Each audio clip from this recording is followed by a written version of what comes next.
Ces deux navires, ce sont l'USS Ross et l'USS Porter. Alors eux, ils sont basés dans l'ouest de la Méditerranée, quasiment à Cadix, mais ils font partie de la 6e flotte américaine qui est basée à Gaeta. Gaeta, c'est juste le nord de la baie de Naples. C'est une flotte très importante puisqu'elle comporte plusieurs destroyers qui sont capables de naviguer dans toute la Méditerranée et surtout de lancer des dizaines de missiles de croisière dans un rayon de 2500 km autour de la façade ouest de la Syrie. Alors évidemment, il y a aussi des sous-marins. On ne vous donnera pas leur nom ni leur localisation, tout ça est top secret, mais il y a tout de même un élément important, c'est la présence dans l'est de la Méditerranée, du côté de Chypre, notamment de l'USS Mesa Verde. Qu'est-ce que c'est comme bateau?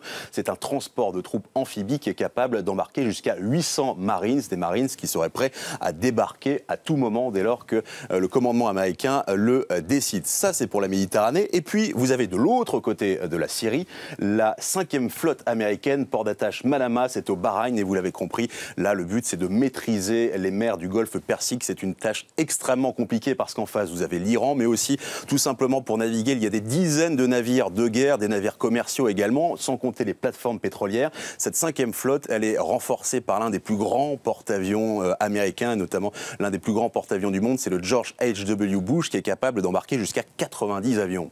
Et Patrick, l'aviation américaine est aussi dispatchée tout autour de la Syrie. Oui, et ce grâce à des accords de coopération avec tous les pays voisins. Vous allez voir que les Américains, ils quadrillent vraiment tout le terrain. Il y a d'abord cette base très importante. Incirlik, c'est au sud de la Turquie, c'est surtout à une centaine de kilomètres de la frontière syrienne. Vous avez les bases plus historiques, Amman en Jordanie, au Koweït, aux Émirats Arabes Unis, et ce sont des avions que vous connaissez, pour la plupart, ce sont des chasseurs F-15, des chasseurs F-16, les grands bombardiers géants américains, les B-52, des bombardiers historiques, et puis vous avez cet avion furtif, c'est le F-52, c'est un avion chasseur qui est capable de bombarder, qui avance et qui vole à près de Mach 2000 km/h sans être quasiment détectable. Et puis, on le sait, depuis des années maintenant, dans le ciel syrien bourdonnent chaque jour des dizaines et des dizaines de drones. Ce sont des Reapers, des Predators qui font des missions de surveillance, mais pas seulement. Ils servent aussi à des attaques ciblées contre les chefs de l'État islamique dès qu'il y en a la possibilité du côté américain. Un dernier mot sur les forces au sol, puisqu'évidemment, il y a des Américains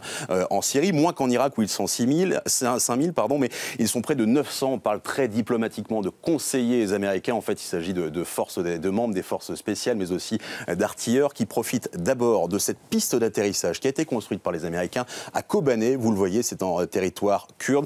C'est une piste d'atterrissage qui a été dédiée entièrement aux avions qui peuvent transporter des blindés. Et puis, vous avez également des artilleurs qui ont placé des canons des Marines, notamment tout autour de Raqqa. On vous a montré Homs parce que c'est dans cette région, évidemment, que la base qui a été bombardée hier, dans la nuit en tout cas, par les Américains se trouve. Et vous voyez que les Américains, vraiment encore une fois, sont capables d'intervenir de tous les côtés, de la part du sol, venus des airs, mais aussi venus de la mer.